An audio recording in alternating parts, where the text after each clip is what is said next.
Hey guys, we're in series number 3 on World War One. So where we left off the last time we were looking at this map. So we were talking about the two-front war. So we said after all the alliances were enacted, okay, and we have Germany and Austria-Hungary versus France and Russia and Great Britain. We said that Germany is going to take the lead in their alliance, and what they're going to do is try to take out France first. And if we remember back, the reason they wanted to take out France first was because they did not want to fight France and Great Britain at the same time they were fighting Russia. Because if they had to do that, they would have to split their military up and become less powerful on both sides. And that was called the Two-Front War. So Germany came up with a plan called that Schlieffen Plan. So they were going to attack France before France could even mobilize, catch them off guard, and take them over. So they decided to attack France by crossing the Marne River. That was their goal. Okay, but the French put up a pretty tough resistance and pushed the Germans back. In the Battle of the Marne, the Germans were defeated of sorts because they were pushed back. Since they were pushed back, they had to regroup and essentially split their army up because Russia was going to be coming from the east. So now they have to fight the two-front war. They are now at the disadvantage for the rest of the war.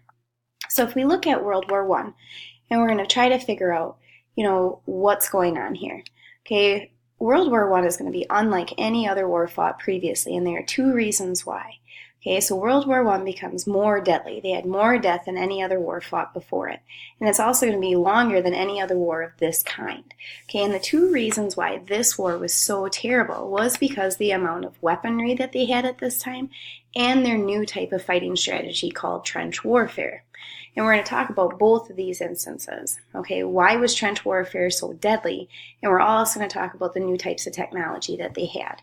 So if we look at trench warfare, when the Germans were pushed back, okay, they're going to regroup. They're not going to go all the way back to Germany. Okay, they're going to set up camp, okay, and they're going to regroup to figure out how can they still take Paris.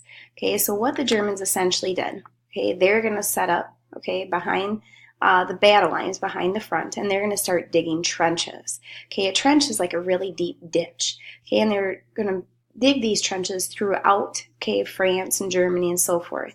And the reason they dug a trench was because that way they had protection. Okay, the men could stand in the trench, okay, and be protected from any bullets that would be firing across. Okay, so once the Germans set up their trenches, France is going to be watching this, and they're going to say, well, we're going to set up trenches too. So the new type of fighting strategy for World War One now becomes trench warfare.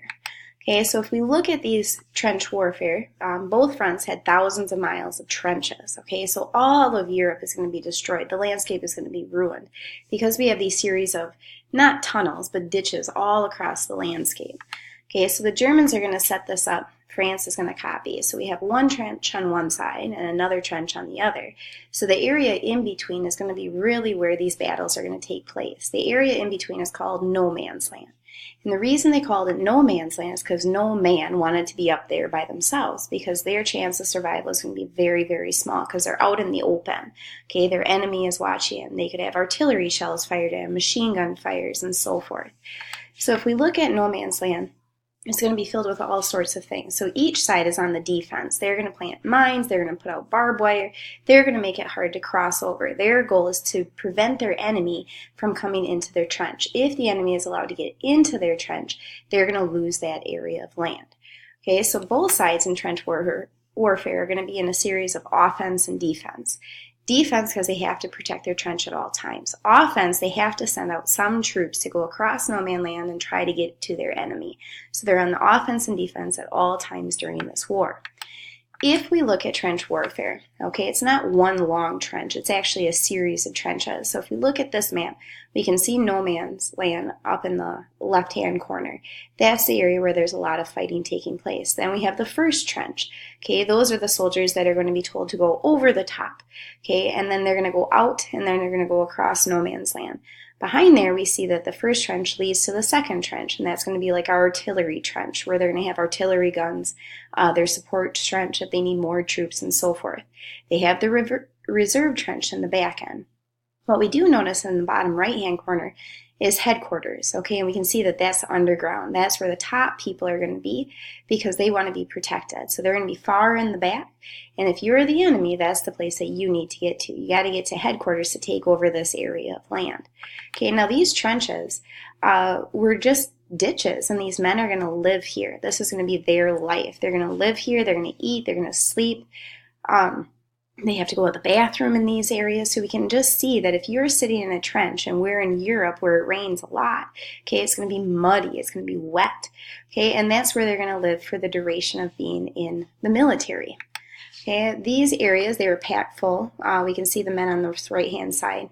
Okay, they're in the reserve trench. They're the ones that are not in the front. Okay, they're taking a break. They had to rotate these troops often because the casualties, the number of people that died or were injured, was extremely high. Now, if we look at life in the trenches, again, they were cold, they were wet, they were muddy. They would get foot rot. That was something that was really common because their feet are going to be in their boots and they're going to be all wet all the time. So bacteria was common. They would get diseases. They would have to amputate legs and so forth. And since they were there for months at a time, okay, the casualties are going to be very high. If they didn't die from a gunshot or from an artillery bomb, all right, they might die from disease. They might die from having limbs amputated, gangrene, where your wounds would get infected and they couldn't do anything about it. They also had rats. That was extremely common, lice, germs, etc. Okay, so if we think about the men here, many died from diseases if they did not die from the actual warfare. So trench warfare, which they thought was going to be a better idea than that failing strategy where they marched up one by one, and we talked about that when we talked about Rome. Okay, they thought that this would be the better case, but actually it's going to cause more people to die than they've seen in the wars fought before it. If we look at no man's land, we can see that this is just a barren wasteland. Okay, artillery shells were common here, so we have the craters. Okay, we had the trees you can see were all ruined and so forth. We can see the men going across no man's land on the left-hand corner. Okay, this was an area, okay, where a lot of people are going to die because they had to go all the way across this open area of land to get to their enemy. Okay, no man's land was the cause of battle. Okay, that's why men were up there. People wouldn't go up there by themselves. That wouldn't make any sense. The other item that caused World War I to be more deadly. Okay, in World War I, we actually have a large series of technology at this time. So if we think about the weapons they had before it, okay, it was massive. But in this war, we had even more weapons. So if we look at the weapons used in World War I, machine guns were new to this war. Artillery guns that could fire shells, these bombs, over into the trenches. Now, there are two types of shells that they would fire.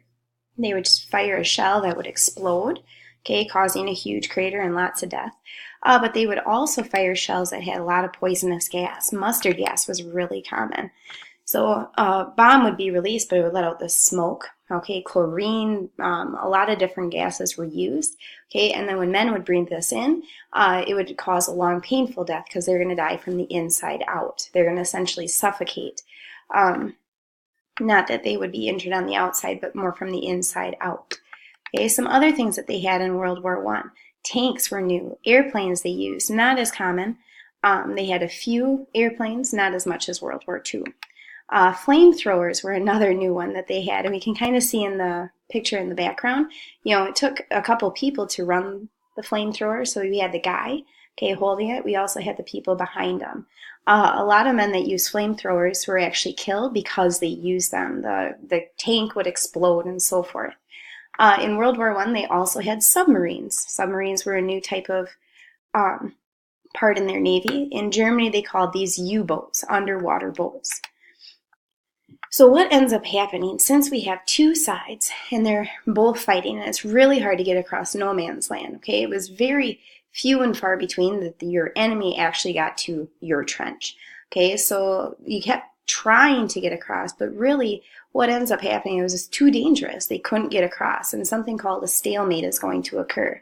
So if we think about a stalemate, it means that neither side is actually able to win a victory. You fight a lot, okay? A lot of men die. Their supplies are lost, but they never really gain any land.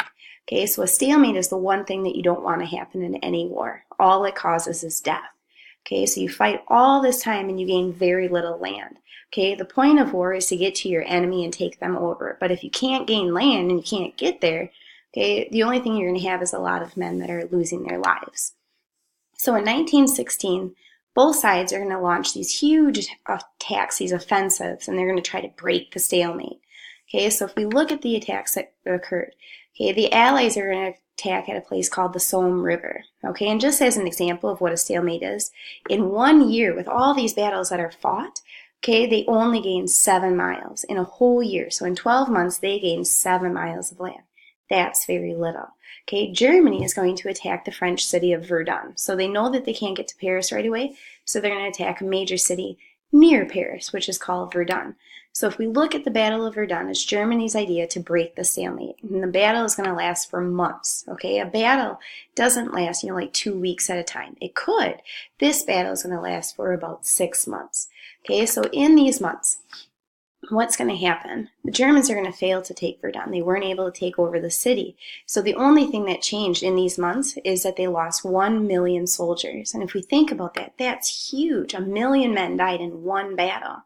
Okay, and we're going to fight 4 years and lots of battles. So we can think that the number of men in World War I that died was huge compared to any other war fought before it. Okay, so if we look at the results of this, we're going to notice that the casualties are really high. A casualty is a soldier that was injured or killed in the time of battle. Okay, and what people are going to notice is that war, okay, and everyone was so excited for war to begin. They were, waiting for it. Everyone was on alert. But now by 1916, they're going to realize that war, maybe isn't that great. Boy, we have a lot of men that are lost. Boy, our land is ruined. Okay, the destructiveness of war is going to be extremely apparent at this time. And we're going to stop here for today because I know that we are